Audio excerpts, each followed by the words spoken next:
नमस्कार दोस्तों, स्वागत है आप सभी का आपके अपने YouTube चैनल श्री शिवाय के ज्योतिषीय कार्यक्रम में। दोस्तों, आज की इस वीडियो में हम बात करने वाले हैं कुंभ राशि के लिए जून का महीना कैसा रहने वाला है। दोस्तों ध्यान दीजिएगा, इस समय पर केंद्र भाव पर सूर्य बुध का बुध आदित्य योग इस महीने की शुरुआत से ही आपको मिलने जा रहा है। तो वहीं राहु जैसा प्रभावी ग्रह आपकी अपनी राशि में विद्यमान होते हुए अपने कार्यकाल को आगे बढ़ाएगा। दोस्तों देखा जाए तो चार ग्रह जो बड़े होते हैं, देवगुरु बृहस्पति, शनि, राहु और केतु, इन सब ने अपना स्थान परिवर्तन कर लिया है। अब बारी है दोस्तों बचे हुए 5 ग्रहों की। उन ग्रहों के परिवर्तन के द्वारा क्या कुछ निकलकर सामने आएगा, कैसे एक काया पलट की स्थिति इस जून के महीने में आपको देखने को मिलेगी, इस बात को सिद्ध करने के लिए आज हम इस वीडियो को आगे बढ़ाने जा रहे हैं। दोस्तों सबसे पहले आपकी अपनी राशि के स्वामी शनि से प्रारंभ करते हैं। शनिदेव इस समय पर द्वितीय भाव में हैं, जो कि शरीर के मालिक हैं, लगन के मालिक हैं, राशि के स्वामी हैं, धन भाव पर स्थित रहेंगे। जी हाँ दोस्तों, इसलिए आर्थिक दृष्टिकोण से ये महीना एक कारगर महीना सिद्ध होने वाला है, जहां पर आपको शनि का समर्थन प्राप्त होगा। शनि को हम कर्म मानते हैं, द्वितीय भाव हमारा धन है, इसलिए ना सिर्फ आज बल्कि आने वाले अगले 2.5 सालों तक हमको धन से जोड़ना ही इस शनि का सबसे बड़ा अभिप्राय होगा। इसके अलावा यदि स्वास्थ्य जनित परेशानियों से हम जूझ रहे हैं तो उन परेशानियों से मुक्ति दिलाने के लिए राहु जैसा एक प्रभावशाली ग्रह हमारी अपनी राशि में विद्यमान है। यदि छोटी मोटी स्वास्थ्य समस्याएं आ भी जाएं तो मुझे अपने कर्तव्य पथ पर आगे बढ़ना है, ये मानसिकता हमको राहु प्रदान करेगा। राहु जैसा ग्रह हमको अपनी राशि में देखने को मिल रहा है।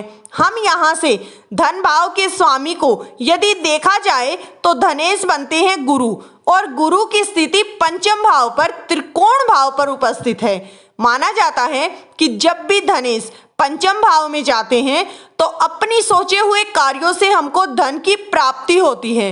आपको कहां से धन की प्राप्ति का संयोग रहेगा, जैसे शेयर मार्केट, कोई क्रिएटिविटी संबंधी कार्य हमको हमारे डिसीजन के द्वारा धन की प्राप्ति कराएंगे। ये संकेत देता है कि वहीं पर शुक्र जैसा ग्रह, जो कि आपका योग कारक ग्रह है, ऐसा ग्रह हमको तीसरे भाव में मिलेगा। तीसरे भाव पर शुक्र की स्थिति का होना 29 जून तक रहेगा, और उनकी जो दृष्टि है वो अपने ही घर पर पड़ रही है, 7वीं दृष्टि। इसलिए भाग्य का साथ मिलना, जो चैलेंजिंग सिचुएशन बनी हुई है, उन सिचुएशन से हमको मुक्ति मिलेगी, क्योंकि तीसरे भाव पर जब भी कोई सौम्य ग्रह आ जाए, चैलेंजिंग सिचुएशन जो है वो हम तक नहीं पहुंच पाती। इस समय पर कोई धन से जुड़ा हुआ एग्रीमेंट भी हो सकता है। यदि आप पारिवारिक कार्यों पर भी इस समय पर कोई यात्राओं पर जाना चाह रहे हैं तो एक सुखद और सुंदर यात्राओं का संयोग भी निकलकर सामने आ रहा है। यहीं पर चतुर्थ भाव, जहां पर सूर्य और बुध का बुध आदित्य योग इस महीने के प्रारंभ से ही आपको देखने को मिलेगा। सूर्य एक तरफ आपके सप्तमेश हैं, अर्थात बिजनेस। यदि आपका व्यापार प्रॉपर्टी से जुड़ा हुआ है, भूमि वाहन से जुड़ा हुआ है, तो ये आपके समर्थन में आपको खड़े मिलेंगे। सूर्य को हम मानते हैं एक प्रकाश, अब वही प्रकाश हमारे सुख स्थान पर आ गया है।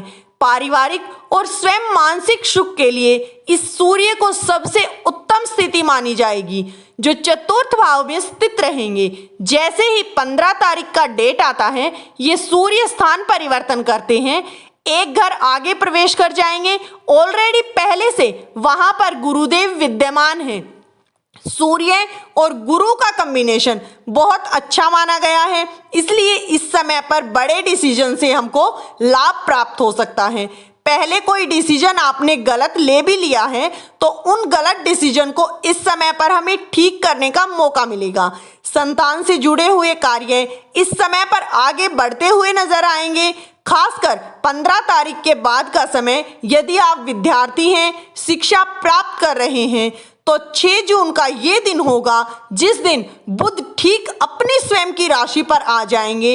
एक नया हमको ज्ञान की प्राप्ति होगी क्योंकि गुरु भी बैठे हैं और बुध भी बैठे हैं, अर्थात एक नया नॉलेज, एक नई बुद्धि की पूर्णता आपको प्राप्त होगी।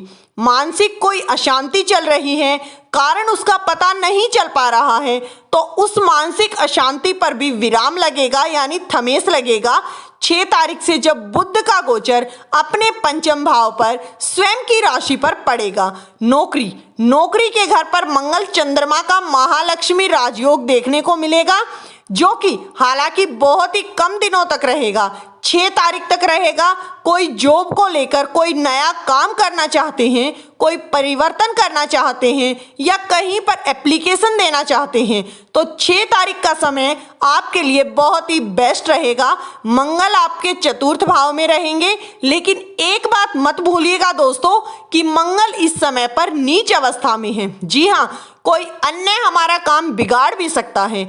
6 तारीख तक जब यहाँ मंगल अपनी नीच अवस्था को छोड़कर सप्तम भाव में आ जाएंगे, हमेशा के लिए यही मंगल आपके पराक्रम और कैरियर के स्वामी बनते हैं।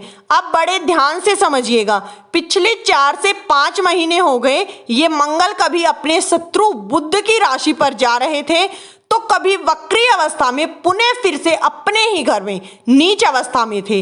अब मंगल का जब पोजीशन सही नहीं रहेगा, नीच अवस्था में रहेंगे तो कैरियर में भला कैसे सहायता मिलेगी। इसलिए मंगल ने हमारे कर्मों को बिगाड़ने का काम किया होगा, या फिर हो सकता है कि कर्म क्षेत्र पर अनायासी विवाद की स्थिति उत्पन्न की होगी। तो अब कम से कम 6 तारीख के बाद वो विवाद की स्थिति दूर हो जाएगी और एक सही ढंग से हम अपने कार्य को आगे बढ़ा पाएंगे, क्योंकि दोस्तों मंगल सप्तम भाव में जाएंगे। सप्तम भाव आपका बिजनेस है, दसम कैरियर के स्वामी हैं। इसलिए जो लोग बिजनेस भी कर रहे हैं उनके लिए भी ये मंगल एक समर्थनकारी योग लेकर आ रहा है, जहां पर इनका जुड़ना एक शुभ परिणाम को जन्म देगा। हालांकि दोस्तों दाम्पत्य जीवन के लिए हमको याद रखना भी पड़ेगा कि हो सकता है कि आपसे कोई विवाद की स्थिति बन जाए, लेकिन अपने नियंत्रण से उस विवाद को हम दूर कर पाएंगे। और मंगल को प्रभावित यदि आप बना लेते हैं तो यकीन मानिए 4 से 5 महीनों के बाद भी एक सही पोजीशन पर आप उसे लेकर आ सकते हैं। हमारे कार्यों की वृद्धि के लिए ये एक सही समय रहेगा। अब भाग्य घर पर भाग्य घर के स्वामी हैं शुक्र, जिनकी स्वयं दृष्टि भाग्य पर पड़ रही है। भाग्य हमारा प्लस कारक है, समर्थन कारक है। शुक्र की दृष्टि अपने घर पर पड़ रही है। उच्च अधिकारियों का इस समय पर आपको सपोर्ट मिलेगा। पिताजी से धन की प्राप्ति के पूरे योग हैं। कैरियर का भाव, कैरियर के भाव के स्वामी मंगल देव हैं और मंगल को हमने अभी कहा कि 6 तारीख को ये जब अपनी नीच अवस्था को छोड़कर कैरियर में एक नई प्रगति का योग हमको देखने को मिल जाएगा। ठीक लाभ भाव के स्वामी गुरु हैं और गुरु पंचम भाव में बैठे हैं और गुरु की जो 7वीं दृष्टि है वो अपने स्वयं के घर पर पड़ रही है। इसलिए कोई अधूरे काम इस समय पर पूरे होते हुए आपको नजर आएंगे। इस समय आप ज्यादा सोशल होते हुए, सामाजिक होते हुए नजर आ रहे हैं। बड़े भाई बहनों से आपको 100% सहयोग मिलता नजर आ रहा है। गुरु की दृष्टि आपकी अपनी राशि पर पड़ रही है, इसलिए गुरु का ज्ञान और भाग्य का दायरा बढ़ने की पूरी स्थिति इस महीने में आपको देखने को मिलेगी। 12वीं घर के स्वामी स्वयं आप ही की राशि के स्वामी शनिदेव होते हैं और धन भाव पर बैठे हैं, अर्थात महीने को सर्वश्रेष्ठ बनाने के लिए तो दोस्तों इस महीने की शुरुआत में ही हमको मंगल नीच के मिल रहे हैं, यानी 6ठे भाव पर। इसलिए हनुमान चालीसा का पाठ करना आपके लिए बहुत शुभ रहेगा। ओम हनुमते नमः मंत्र का जाप करें, हनुमान जी के लिए लाल सिंदूर अर्पण करें। आपके समस्त कार्यों को पूर्णता मिलेगी। आपके भाग्य की उन्नति के लिए सदैव सहायक होगा। उम्मीद है दोस्तों कि आपको हमारे द्वारा दी गई जानकारी अच्छी लगी होगी और सही से समझ भी लिया होगा आपने। अगर आपको हमारा वीडियो अच्छा लगा हो तो वीडियो को एक प्यारा सा लाइक जरूर करें। चैनल पर पहली बार आए हैं तो दोस्तों चैनल को सब्सक्राइब कर लें। वीडियो किसी प्रकार का कोई दावा नहीं करता है। वीडियो का उद्देश्य मात्र आपको अच्छी सलाह देना है। तो मिलते हैं दोस्तों अगली ऐसी ही एक और नई वीडियो में। धन्यवाद दोस्तों।